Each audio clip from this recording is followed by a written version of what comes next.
Well, new this morning, Orlando police are downplaying privacy fears that they can track anyone using Amazon's new facial recognition technology. So the department, what they're doing is they're testing out this computer program. Identify anyone, anywhere, in real time. Sky News just used Amazon's facial recognition technology to ID guests at the royal wedding. Company that supplies body cameras to police forces across the country may now add facial recognition to them. But that move is sparking ethical concerns. Police officials may be outfitting officers nationwide with body cameras that have facial recognition. Privacy concerns are growing after the country's largest police body camera manufacturer, Axon, is entertaining the idea of incorporating AI technology into their body cameras.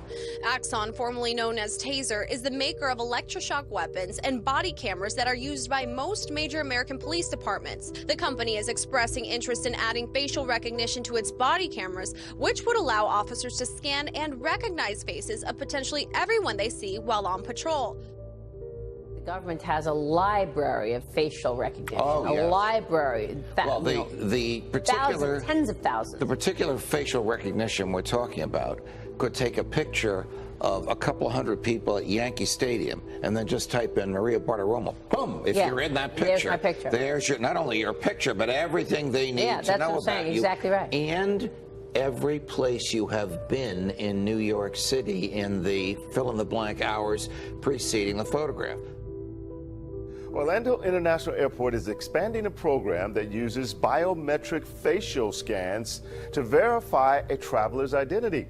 Images are captured at the gate, and once you've gone through security, in 2 to 3 seconds, it's compared to a passenger's passport photo stored in a government database. Similar technology is already in place at several airports.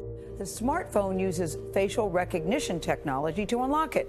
But one day after Apple unveiled the iPhone 10, just one day later, a Democratic senator asked the company, what do you plan to do with all that data? It is the biggest leap forward since the original iPhone. In California this week, Apple pulled back the curtain on its latest gizmo, packed full of new tech and now new questions. We call this Face ID. A forward-facing camera system will use depth sensors to map the contours of your face, unlocking your phone. Your iPhone now recognizes you. Facial recognition isn't a new concept, but with an estimated 700 million iPhones reportedly in use around the globe, there are new privacy concerns about this technology. There's always a chance that someone could physically force you to unlock your device by grabbing your hand or holding the phone up to your face. You also have to worry about where this information is being shared. Now Congress is asking where that information could go. In a letter to CEO Tim Cook, Senator Al Franken outlined a number of concerns, including Apple selling the data to third parties or giving it up to law enforcement.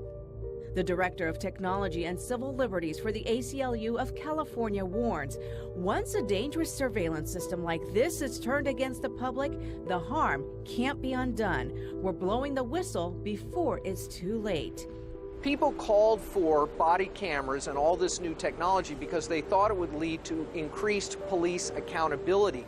But what we're finding is that accountability is not taking place. What's happening instead is an increase in police surveillance capabilities. So instead of getting accountability, we're getting increased surveillance. 60% of small businesses don't have an online booking system set up. We think AI can help with this problem. So let's go back to this example. Let's say you want to ask Google to make you a haircut appointment on Tuesday between 10 and noon. What happens is the Google Assistant makes the call seamlessly in the background for you. So what you're going to hear is the Google Assistant actually calling a real salon to schedule the appointment for you. Let's listen.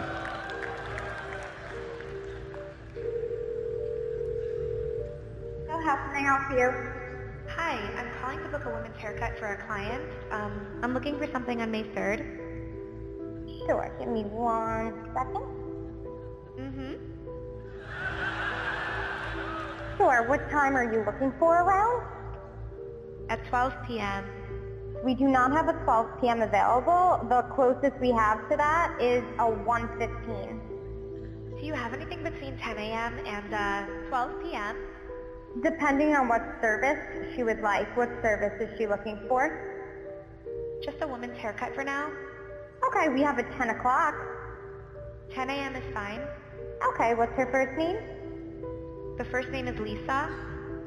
Okay, perfect. So I will see Lisa at 10 o'clock on May 3rd. Okay, great. Thanks. Great. Have a great day. Bye. That was a real call you just heard. The amazing thing is the assistant can actually understand the nuances of conversation. These guys are doing something amazing and frightening. They're using AI to clone your voice. And you can see some really obvious ways that this could be abused. This is fake Donald Trump talking. The United States is considering, in addition to other options, stopping all trade with any country doing business with North Korea. And then you could picture somebody taking over your voice and creating some mayhem in your personal life. In fact, a lot of people who work in artificial intelligence believe that artificial intelligence is 1,000 times smarter than we are. It will be moving at speeds that are 100,000 times as fast as we think, and it will be digesting information and data 1,000,000 times more than we can. What is artificial intelligence? There are a lot of confused ideas about this outside in the world. But the answer is very simple. It's one sentence. Artificial intelligence is software that writes itself. It writes its own updates. It renews itself. We normally tend to think of software as stuff that we created and that we wrote, and the machines do what we tell them to do, and we own it. This is not any longer true.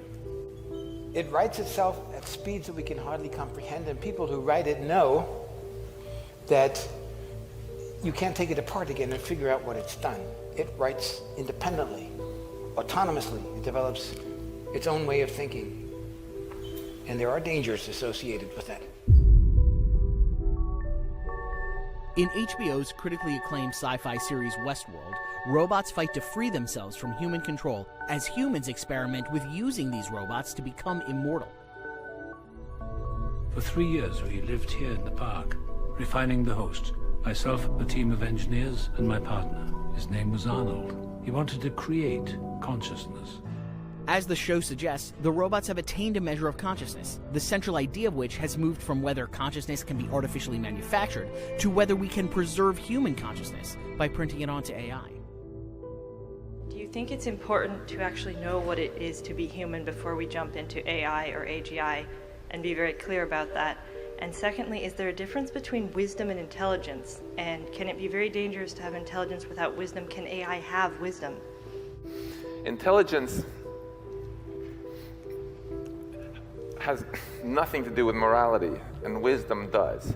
You know, intelligence is about how good you are at accomplishing a goal, how good you are at figuring out how to play chess, how to help people as efficiently as possible, or how to murder people as efficiently as possible. But wisdom involves morality. And as soon as you get to questions of morality, purpose, meaning, you get into this fascinating controversy, which I think tech nerds like myself are often quite guilty about running, screaming away from. Many of my colleagues just completely dismiss this as just fluff. It's not in the equations of physics, so shut up, you know.